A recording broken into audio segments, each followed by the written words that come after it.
Hello. Hello, you beautiful soul. So, I had a message today come through for somebody who Spirit was saying is no stranger to criticism.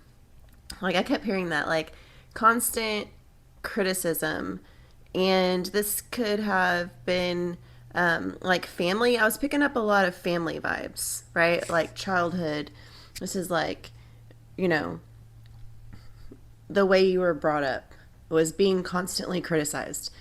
And if not at home, then maybe like in school, or as you got older, it could be like work environments or whatever. However, this applies. I just kept hearing constant criticism. And you might have even suffered from like perfectionism, right? I can relate to that because I know that's a big thing in my family. That's a big thing to be torn down in my family is this perfectionist energy, right? But Spirit was saying that you reset your thermostat. 111 as I look up. Okay, you reset your thermostat.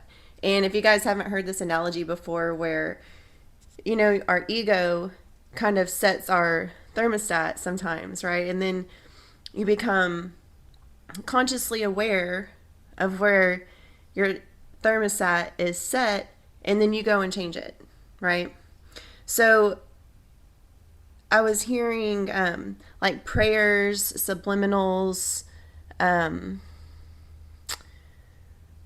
like religious, spiritual, shamanic practices, maybe even just things that you've been doing to reprogram your brain, to reprogram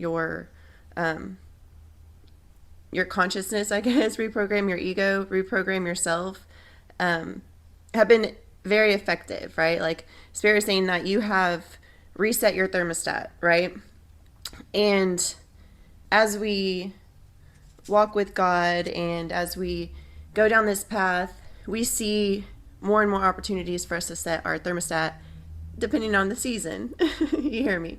222 as I was saying this.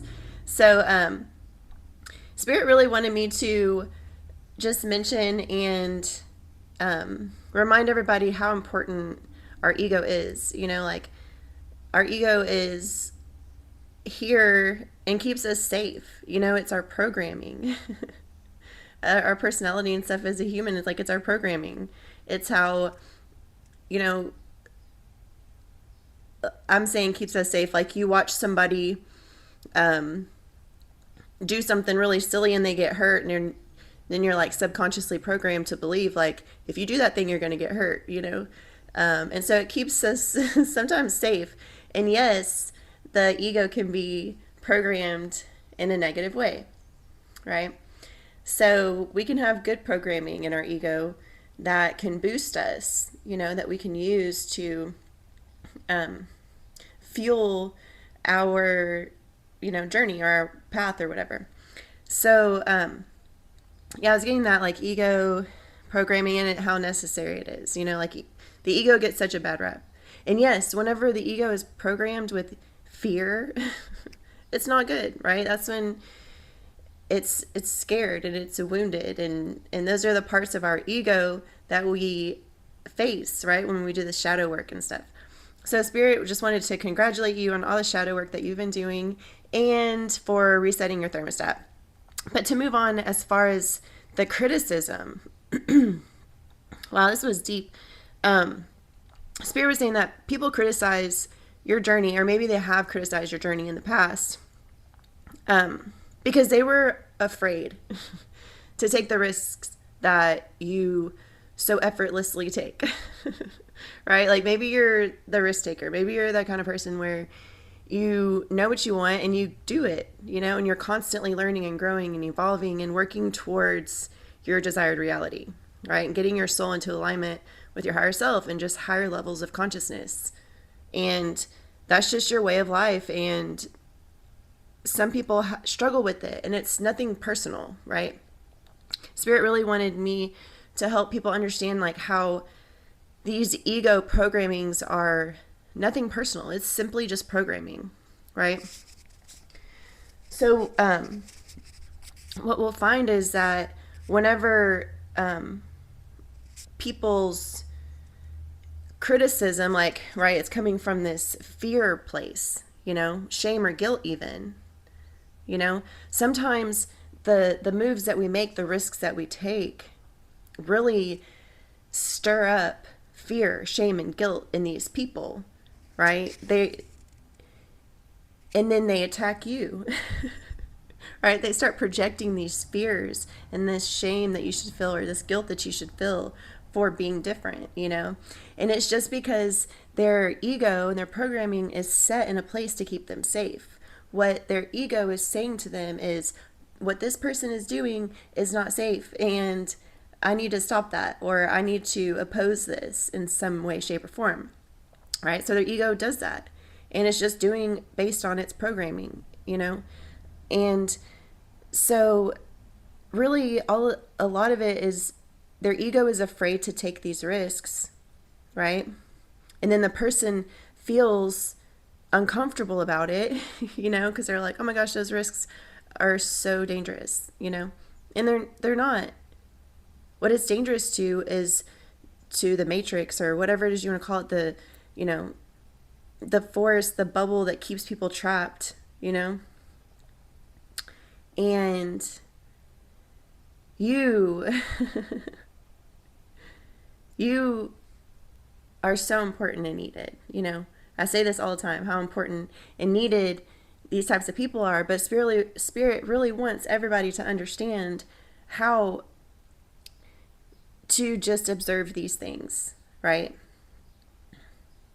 And some of y'all are already at that point where you're so neutral and you're so centered and aligned with your ego and your higher self, right? That you just are constantly in a state of flow, and you're observing everything and not taking anything personal, right? You're just seeing people's programming play out, And some people will be inspired by the actions that you take. They might not say it, right? On the inside, they might feel a resonance with the decisions that you make, but their ego might be programmed to say that it's dangerous. So they might attack you, or get you a funny look, or okay, one of those, and yeah, so whoever this message is for, you are so amazing. You're so needed. And it doesn't matter at what point of the process that we're in.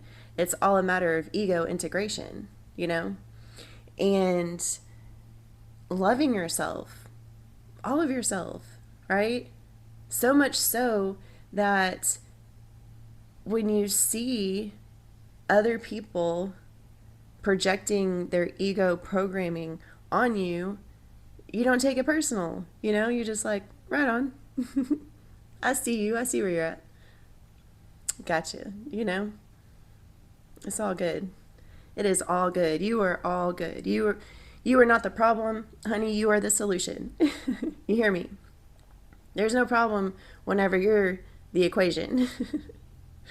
So, I love you so much. Continue on with your prayers and your reprogramming, because you'll find as you walk on this path, there will be more and more and more layers of ego to integrate, more and more wounds and layers of wounds that we get to uncover and integrate, right? Just love unconditionally, hold space for, and some of you guys might now just be learning how to hold space for yourself. But the thing is that you've been holding space for yourself this whole time. You just didn't realize it, but now you're becoming conscious of it, right? And you know how to consciously hold space for yourself and become one with source energy, right? Because I feel like some of y'all, I know I relate to this because I had to have this conversation with my mother. She tried to tell me not too long ago even, you need some more Jesus. You need to get back into church. You need this and this and this. I said, no, ma'am. No, ma'am. Let me tell you something. I have only ever walked with God. Okay. Through my whole life, the one true constant thing that has always been there for me is God. You hear me? So that might be for somebody. Do not let people try to convince you that your relationship with the Lord, with God, with source energy is anything other than what you know it to be. You know, okay? You know. You know. So there's that. It's all gravy, baby. It's nothing personal. People are programmed, based on their conditioning, and it just is. But we're here to help break these cycles and patterns of taking things so personally by learning to detach and just observe. So, anyways, I love you. You're so important and needed and amazing and beautiful and loved.